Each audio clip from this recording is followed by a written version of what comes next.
Computer game policy. So, ito yung policy na kung saan pag alam natin ang system is walang protection. Parang pag ang isang system ay nakikitang halos walang protection or wala siyang safeguard, wala siyang mababaw yung kanyang computer security, ano na natin, aatakihin na natin. So, it is the policy that ignores legal, ethical consequences. So, dapat ba dahil game yun? O, yun pa yung isa. Dahil ba isa siyang laro? Yun ba hindi nakaka-apekto sa ugali ng tao? So, yun pa yung isa. Dalawa yun.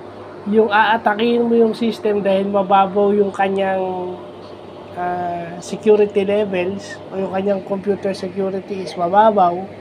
Pangalawa is yung game ba is wala siyang masamang consequence in terms of ethics sa mga gumagamit. So, naalala ko nung bata ako, pag naglalaro ko Street Fighter, pag naglalaro ko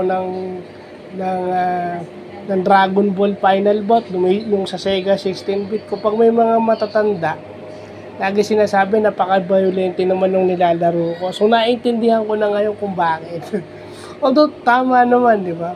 Anong ini-encourage nun? Kaya nga sinasabi, ethical policies. Ibig sabihin, right or wrong. Maganda yung game, nakakadulot ng fun sa mga bata, may papaglilibangan sila, pero ano yung ini-influence? So, dalawang inaano ko dun sa computer game policy na yun, Ayan. So, yan ang maganda. Yan ang kauna-unahang vlog natin ngayong araw ng Tuesday. So, yun lang po.